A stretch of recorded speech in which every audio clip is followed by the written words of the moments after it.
There was just a recent article in Stat last week where they'd done a survey and they've seen a 74% drop in new NIH grants.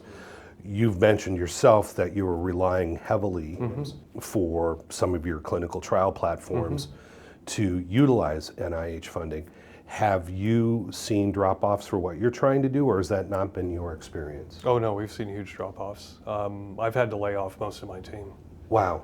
Yeah, and the clinical studies that we had planned, we stopped them. We got FDA allowance to proceed to the clinic. It was an NIH-sponsored contract, and I got a notification after a 90-day funding freeze on day 89. They said, "We're done, guys. We're canceling the contract for convenience."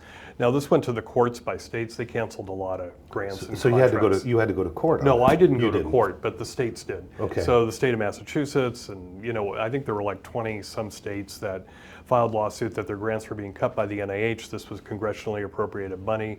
It was upheld in the courts first time around by a federal judge, and then on appeal as well. So I don't know what's going to happen if it'll go to the Supreme Court now. But those DOGE cuts were not authorized. Yeah. And yeah, we've been impacted heavily, and so have a lot of other companies here in the area.